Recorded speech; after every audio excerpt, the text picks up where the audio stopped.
High! আজকে হলদিয়াতে ভীষণ বৃষ্টি হচ্ছে আর বৃষ্টির দিনে তো আমার দারুণ লাগে। বৃষ্টিতে ভিজতেও ভালো লাগে আর আমার গাছপালাগুলোও সুন্দর হয়ে ওঠে। আর এই বৃষ্টির দিনে কী খাবার বানাবো ভাবছিলাম। তাই ফ্রিজ খুলে অনেক রকম সবজি পেয়ে গেলাম। তাই প্রথমে শুরু করে দিলাম উচ্ছেটা ভেজে নিই। উচ্ছে ভাজা দারুণ লাগে। তার সঙ্গে সজনে পাতার বড়া ভাজা। মুচমুচে সজনে পাতার বড়া ভাজা ভাতের সঙ্গে যা দারুণ লাগে না, এই গরমের দিন কি বর্ষার দিন যাই বলো, ভাতের সঙ্গে একেবারে জমে যায়। আর পমফ্রেট মাছ ভাজা। তো মাছ ভাজা অনেকে ঝাল টাল পছন্দ করে, আমার কিন্তু মাছ ভাজাটাই ভালো লাগে, একেবারে গরম গরম। আর আমার বাচ্চারাও মাছ ভাজাটা ভীষণ পছন্দ করে।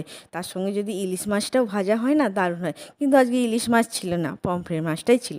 তাই ভেজে ফেললাম একেবারে গরম গরম ভাতের সঙ্গে গরম গরম মাছ ভাজা। আর সঙ্গে করব ঝিঙে আলু পোস্ত।